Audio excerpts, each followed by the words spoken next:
சுவாமி விபுலானந்தரின் Chicago உரையின் 125வது நினைவு தின நிகழ்வுகள் மட்டக்களப்பு மாவட்டத்தில் நேற்று இடம்பெற்றுள்ளது.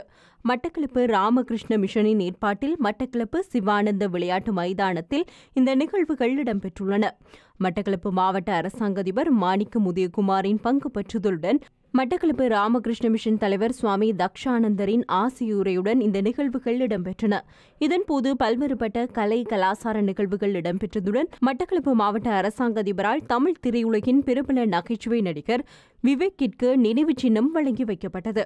இந்த நிகழ்வில் உரையாற்றிய தென்னிந்திய திரைப்பட நடிகர் விவேக், இலங்கை தமிழர்களிடம் ஒற்றுமை இருந்தால் அவர்களை உலகத்தில் யாராலும் அசைக்க முடியாது என தெரிவித்துள்ளார். தமிழ் யாரால் வாழப்போகிறது தெரியுமா?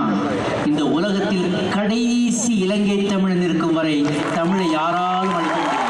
2ஆம் நூற்றாண்டிலிருந்து ஒரு பழமை வாய்ந்த ஒரு பூமி, தொன்மையான பூமி உங்கள் ஸ்ரீலங்கா பூமி. கிட்டத்தட்ட 35,000 ஆண்டுகளுக்கு முன்பே மனிதர்கள் வாழ்ந்ததற்கான சான்றுகளை வரலாற்று ஆசிரியர்கள் எடுத்த ஒரே பூமி ஸ்ரீலங்கா பூமி. ஒவ்வொரு நாட்டில் ஒரு வளம் இருந்தால் ஒரு வளம் இருக்காது. மலை வளம் இருந்தால் மண் வளம் இருக்காது. சில பேருக்கு நீர் வளம் இருக்கும், ஆனால் கனிம வளங்கள் இருக்காது. சில பேருக்கு கடல் மட்டும் இருக்கும், வேறு எதுவும் இருக்காது.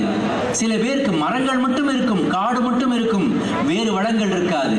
ஆனால் மலை வளம், மழை வளம், கனிம வளம், காட்டு வளம், நீர் வளம், நில வளம், கடல் வளம் என்று எல்லா வளங்களும் ஆசீர்வதிக்கப்பட்ட ஒரு பூமி உண்டென்றால் அது ஸ்ரீலங்கன் பூமி. எல்லாம் ரொம்ப சிறப்பா இருக்கு. இந்த ஒற்றுமை மட்டும்தான் கொஞ்சம் மிஸ்ஸிங். அதை மட்டும் சரி பண்ணிட்டீங்கன்னா உலகத்துல உங்களை அடிக்கிறதுக்கு யாருமே கிடையாது.